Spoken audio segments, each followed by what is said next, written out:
एक कर्स टॉय, उसमें एक डीमन और डर से भरा माहौल। कुछ याद आया?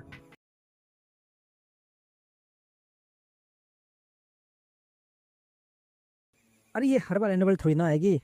हाँ तो आज हम बात करेंगे jack in the box franchise की। तो बिना किसी देरी के शुरू करते हैं इसका अंतिम संस्कार। क्या मतलब, वो रिव्यू होता है? कोई नहीं, इसके तीनों पार्ट देख लो, आपका भी अंतिम संस्कार हो ही जाएगा। तो सबसे पहले इस फ्रेंचाइजी का बेसिक डिटेल मैं आपको दे देता हूँ, जिससे आप लोगों को ये आइडिया हो जाए कि ये मूवी आखिर है किस बारे में।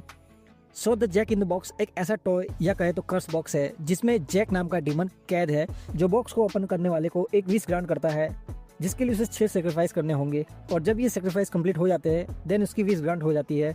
सो बस ये इसका बेसिक है, जो आपको तीनों पार्ट में देखने को मिलेगा, लेकिन थोड़ी बहुत इनकंसिस्टेंसी के साथ। अब शुरू करते हैं इसकी पहली मूवी से, the jack in the box.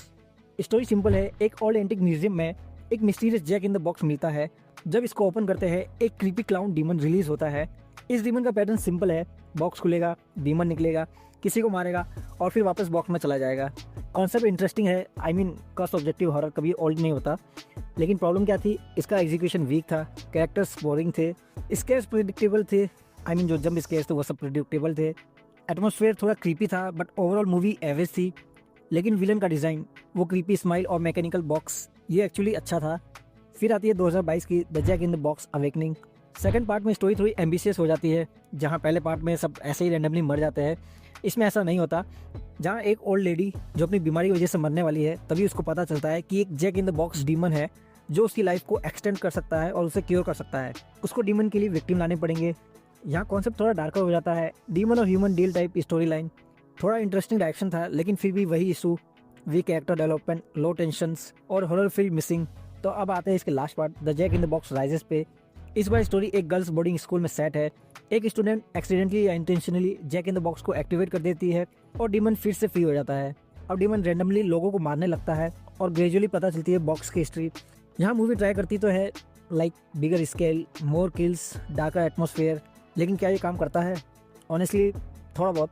जो चीज़ वर्क करती है, जैसे डीमन का डिज़ाइन स्टिल क्रीपी है, स्कूल सेटिंग थोड़ी एटमॉस्फेरिक लगती है, कुछ सीन्स में लाइटिंग और कॉरिडोर्स का यूज़ अच्छा है।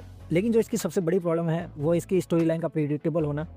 आप इजीली गेस कर सकते हो कि नेक्स्ट फिर कब होगा। कैरेक्टर्स अगेन प्रॉपर्ली डेवलप नहीं है, इमोशनल अटैचमेंट जीरो, और सबसे इंपॉर्टेंट, हॉरर इंटेंशनली मिसिंग है। ये मूवी स्केरी कम और रिपीटेटिव ज़्यादा लगती है। 3 मूवीज़ के बाद भी फ्रेंचाइजी अपनी फुल पोटेंशियल तक नहीं जा पाती। सो मैं ऑनेस्ट थॉट, कॉन्सेप्ट स्ट्रॉन्ग है। एक कर्स डीमन क्लाउन जो मैकेनिकल टॉय से निकलता है, ये विजुअली और साइकोलॉजिकली दोनों लेवल पे काफ़ी पोटेंशियल लगता है। लेकिन जो इसकी ट्रिलॉजी का मेन इशू रहा है, वो है low budget, weak writing, improper character development और रियल टेंशन बिल्ड ना कर पाना। सो इन माय ओपिनियन इसके तीनों पार्ट एक टाइम पास हॉरर है। लेकिन अगर आपको चीज़ी लो बजट हॉरर पसंद है, तो आप फ्रेंड्स के साथ इसे मे भी इंजॉय कर सकते हो। और इनकेस अगर आपने इसकी मूवीज़ देख रखी है, तो आपका क्या ओपिनियन है? क्या jack in the box franchise deserve करती है एक proper reboot with bigger budget, या इसको यहीं क्लोज कर देना चाहिए? कमेंट में ज़रूर बताना। खैर, मिलते हैं नेक्स्ट वीडियो में किसी और नई हॉरर मूवी के साथ। तब तक के लिए फील द फियर। तुम मानो या ना मानो, तुम बदल गए। मैं नहीं बदला, नहीं बदला। विक्स की गोली लो, किच किच दूर करो।